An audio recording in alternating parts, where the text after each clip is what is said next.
Welcome back to the channel, everybody. Thank you so much for joining me and allowing me to continue to be your daily advocate. If you're new here or you're not subscribed for any reason, please do me a huge favor and hit the subscribe button. Thank you to all of you who have been watching and following me for so long. It truly means a lot, and I'm glad that I can be this person. Yesterday, when the market was going up like crazy with XRP the last, say, 48 hours, 2 or 3 days, I showed you that there appeared to be a, quote, glitch on CoinMarketCap. Well, that same glitch is showing up this morning. Look, the market is for the most part in green. We've got an 88-cent XRP, but look up here. It shows 1.6 trillion on CoinPaprika, but that on its face has to be wrong because the market would not be sitting where it is if that was right. But if you go over to CoinPaprika, which is one of the sites I like, market cap is over 2 trillion, which is more in line with what it should be with the way the numbers are. Well, let's look. I did a return rates today. In 7 days, XRP's up 40%, blowing the doors off of everything except, looks like everything, what a joke, everything except Shiba Inu. Shiba Inu, with all of its use case, is a little bit above XRP, but the only real digital asset that has a real utility-driven future is XRP in this list, and it's up 40% in just a few days, 86% on the year, and it looks like Bitcoin has dipped into the negative on the year. Okay, now, Crypto Bull had tweeted this: XRP is the 4th largest cryptocurrency, even with the SEC lawsuit going on. After Ripple wins, it may move straight to number 1 or 2 spot. Look, folks, when this thing's over, if XRP gets clarity, XRP all of a sudden is going to have what Bitcoin and Ethereum got for no reason. Clarity, they got for no reason, and by means that we're still investigating. Okay, XRP would have what those two have had for 3+ years, a clarity in the market. That's all been by design, folks. Well, he points out that it would go to the number 1 or 2 spot. I don't think there's any doubt about that. So what I tweeted when I saw that, I retweeted his. I said, when Bitcoin loses the number 1 spot, there's no reason to own it. Bitcoin has nothing. Bitcoin has nothing on not just XRP, but XLM, Cardano, a lot of these digital. It has nothing that all these others don't have, and some. The only difference all it has is that it was first and that it's on top. Aside from that, the scarcity, that's not just for Bitcoin, that's for a lot of these digital assets. The second that it's jumped, then the people that love Bitcoin are going to have to start answering a problematic question, and that is, what is better about Bitcoin than these others? Like, for instance, XRP that just jumped it. What's better? What's better about me holding that? Because XRP's got the scarcity that Bitcoin has. What's better about me holding that? There's not too many good answers to that. The Ethereum free pass was not a coincidence. The Bitcoin marketing machine and the coordinated XRP FUD every time it's had significant moves is not a coincidence. The fear is real. XRP works. Proof of work does not work. All right, moving along. This guy 360 Trader says XRP, that ascending volume, they tried to push it down, couldn't. A nice close here, and we visit $1 very soon. By the way, if this tweet doesn't get me more followers, I quit. Okay. Now, Mr. B, who is Nick Burafado, who now works with Link2, had an interesting tweet last night, which I agree with. Big things are happening at Link2. Don't sleep on investing in Link2 shares. I own plenty of Link2 shares, folks. Smart money is betting on us. And then he had put out, as Mr. B, he had put this out. This is an interesting graphic that shows the values of a lot of big companies across the world. And he says, imagine where Ripple would be with a settlement, including clarity for the $50 billion plus XRP they hold. Now, what the point that I want to make here is, last night, they sprinkled a little bit of Ripple equity onto the Link2 platform. And I don't know, I'm hoping that they're going to do some more today. I don't know. Excuse me. Against that backdrop, this is interesting. Okay. So basically, in his opinion, and probably my opinion too, Ripple, with clarity, because of all that XRP, will rip. Okay. Moving along, we hadn't even begun to talk about the interesting part yet. Watch this. This is Empower Oversight. Remember, when the SEC, these guys, Empower Oversight is, let's see what they call themselves. They are accountability and public integrity through the power of information. So this is a non-profit that basically keeps an eye on government to make sure they're being honest. Well, they have hit the jackpot with this SEC Ripple case. And apparently they were watching what we were all putting out for months, and watching the John Deaton lawsuit. And then this, folks. This admission from the SEC means its previous no records response was false. Empower Oversight expects full, legally required transparency from the SEC. What this is this was the Freedom of Information Act request that Empower Oversight had put through the SEC. And remember, the SEC had said that they did a search looking for these documents, and there were documents around Hinman and his communications with his law firm that was paying him, but he's supposedly retired from, and then went back to after he left the SEC. And the SEC said they came up with no documents. Then these guys at Empower Oversight went back to the SEC and said, well, we want to know how you conducted your searches. And that's when, yesterday, this busted wide open. And the SEC says this, look at this. Breaking. Document released by Empower reveals SEC found approximately 1,000 pages of records detailing communications between William Hinman and Simpson Thatcher while he was in office, responsive to watchdog group's Freedom of Information request. And there it is.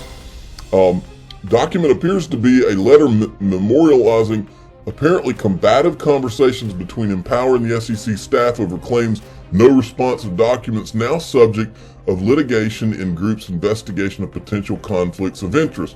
That's what it was. That's what it was. The Empower had to sue them because they gave them nothing.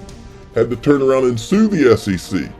They initially did a Freedom of Information Act request. That's the only reason we're seeing the SEC admit. They said that there were errors. This is it right here. 128 call. SEC staff claimed an error in previous search was corrected and the more than 1,000 documents were uncovered linked to the Hinman-Simpson Thatcher request. Other searches ongoing. Further demanded details on search methods. Unfreaking believable, folks. They had to be sued in order to admit that the search, there were documents. This, folks, this is bad. This is bad. There needs to be an investigation. Congress needs to investigate these people because this is people that are actively trying to cover things. This is bad for the United States of America, folks. And this is the Empower Oversight. This is they did an entire write-up. They wanted all records relating to this domain at STB Law. So I guess any emails that were sent back and forth from STB Law or the Enterprise Ethereum Alliance. And as you go through here, it's showing you like how they were getting into it with them and all that. Well, John Deaton didn't see Jason Foster. He's the founder and president of Empower and Empower US coming. I tip my hat to you, sir. I speak for 65,000 people when I say thank you for your demand of transparency, and we thank you too. And I sent this out to all of these supposed news agencies who have ignored this entire story the whole time. Julia Chatterley, CNBC, Jim Cramer, Andrew Ross Sorkin, CNN Business, Becky Quick, Joe Squawk, that's Joe Kernan, CNBC Fast Money, Mad Money, Financial Times, New York Times, LA Times, CNN International. You're not going to be able to say you didn't know. We've been copying you in on the financial story of the century from day one. You people are complicit if you're not covering this. You're complicit if there becomes an investigation, they should call you guys up. Ask why you guys didn't cover this. Because you knew. We made sure you knew. Eleanor Terrett from Fox Business, these are the only people that are in mainstream that have been covering this. Besides Rosalind Layton from Forbes.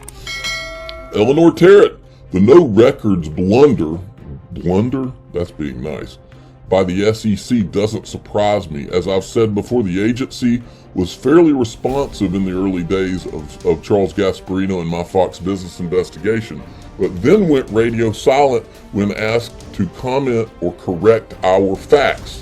In other news, today I spoke with a professional trader who had his trading platform investigated by the SEC. The SEC lawyer interviewing him apparently didn't know what a stop-loss order was. That's a problem too. And then John Deaton put this out. Look at this. Remember, the Ripple lawyer expanded the definition of the Ethereum Foundation and asked Hinman if he represented any clients within that definition. We don't know the answer because the SEC redacted it. Remember all those documents with the redactions? This is a problem too. This is another reason there needs to be an investigation by Congress. Why would there be over 1,000 documents? Why?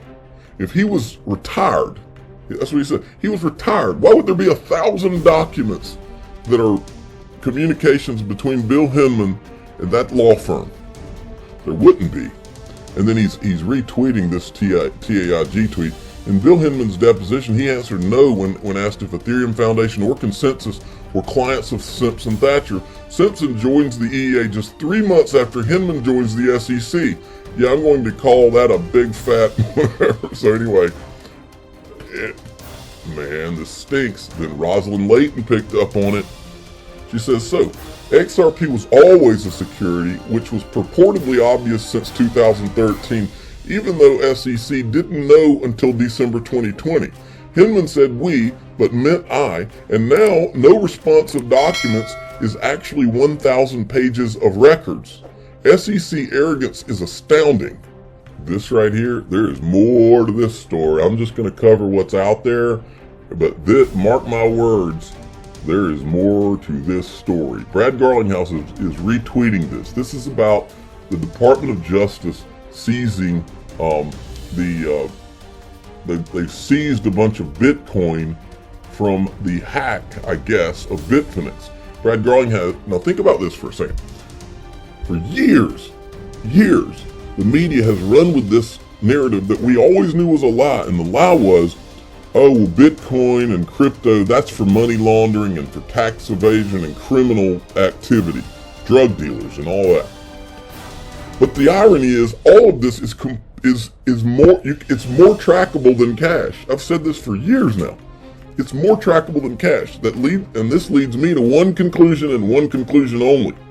The people that created this were aligned with the government, and the government and the law enforcement have intentionally let the media, or probably planted that narrative in the media and let them run with it for years, so that all the criminals, all the drug dealers, all the bad guys, and anybody else that doesn't want to do right would send their money into this, and the feds and all these guys have been watching it all along, folks. Make no mistake, this is not your imagination, okay? Now, Brad Garlinghouse says to see a statement like this is incredible and reaffirming of so many in the space using crypto for good after years of FUD that crypto is only for criminals. All right, now look at this. This is the news article. Today's arrest, department's largest financial seizure ever, show that cryptocurrency is not a safe haven for criminals. More of the DOJ's statement here. And then it says ooh, this is a thread. Ilya, now what are the chances of this guy's last name being Lichtenstein? What in the world is going on here? Ilya Lichtenstein and his wife Heather Morgan allegedly conspired to launder 119,754 Bitcoin stolen after a hacker breached Bitfinex's systems. The exchange affiliated with the world's biggest stablecoin Tether. Bitfinex originally reported a security breach in August 2016, halted all trading, withdrawals, deposits. The company said some of its users had their Bitcoin stolen. How did the couple do it? Fake identities for online accounts and automated transactions from computer programs. The DOJ says the stolen funds were put into a variety of virtual currency exchanges, All right, then we have this. New. The accused money launderers who allegedly controlled the proceeds from the 2016 Bitfinex hack were released on bail before their trial on Tuesday. If they took that much money, are you telling me they would be released on bail without some tremendous amount of money? No freaking way. Something stinks here. Update. A federal judge has stayed the release of Ilya Lichtenstein and Heather Morgan, the two individuals arrested on money laundering charges tied to the 2016 Bitfinex hack. Pending a review. Let's see. I thought this was a thread. No. This one was a thread. It says the parents of both defendants were required as a condition of bond to pledge their homes. There's billions hacked, and all they have to do is pledge their homes. I don't care if it's a $7 million home. Pledge their homes as collateral to get out? Defense attorneys told the court that Morgan has health problems. Who gives a crap? If she stole that kind of money, who cares if she's got health problems? She needs to be in jail. They have doctors in jail. And that incarceration would be dangerous to her. Who cares? It's not about her. Defense attorneys said the defendants have been aware of the investigation since at least this past November, but had not fled ahead of their arrest. Something stinks here, folks. This ain't right. I'm sorry to use the word ain't, but this is one of those moments where you use the word ain't. This ain't making sense right here. Okay? Something's not right. All right. Now this is funny. Leaked pic of the DOJ posing with the $3.6 billion Bitcoin bust. And they've got a Ledger Nano S sitting on the table in front of them. That's good stuff. Breaking up Russian government to recognize Bitcoin and cryptocurrency and crypto as currencies. Folks, there are too many things going on right now that don't make any sense. The U.S. cracking down on crypto while Russia is open arms. And then you've got this right here. European U.S. regulators tell banks to prepare for Russian cyber attack threat. Doesn't this all feel like somebody's trying to sell us on something when it's probably... When I read this, when I read European U.S. regulators tell banks to prepare for Russian cyber attack against the backdrop of everything we've been through for the last 3 years, what I hear is that the guys saying this are going to do a cyber attack and they're going to say it's Russia. That's what I see, okay? Because I don't trust any of these people. And if they're trying to plant seeds out there like that, no. That right there, I don't trust anything going on right now, folks. There's too many things that don't make any sense. And my dad taught me a long time ago, you invest in what makes sense. And like, for instance, we've been sitting here in XRP and XLM, in my case, for years now. XRP and XLM, everything about them have always made sense. Everything about proof of work Bitcoin and how slow it is and how expensive it is, and proof of work Ethereum and the gas fees, all of that has not made sense for all these years. So I refuse to believe, to follow down that path what doesn't make sense. Okay, Warren Davidson has figured out what makes sense. He's got his thinking cap on. This is an article. Tether is a time bomb, says Congressman Warren Davidson. Inside of this article, he has the greatest quote of any congressman yet on XRP. His quote, regulators ought to get their arms around Tether. There's frankly more reason for the SEC to be looking at Tether than for them to be looking at Ripple and XRP. Can I get a hell yeah, to quote Dr. Dre, folks? Warren Davidson knows. He obviously knows. These congressmen have been staring at everything that we've been showing about this Bitcoin, the Ethereum free pass, the SEC versus Ripple case. These guys have to be pissed off by now. What they should be doing is initiating an investigation. There is no excuse for allowing a federal agency to get away with what's being done here. No excuse. I don't care what party you're in. That's irrelevant here. This is about having a country of laws. That's what this is about. In fact, John Deaton I forgot to pull the tweet. So enjoy your day, everybody. I'm always here for you. Leave any comments or questions below, and be sure to subscribe. But thanks, everybody. I really appreciate you. Enjoy your day, and I always have your back. So thanks so much, everybody.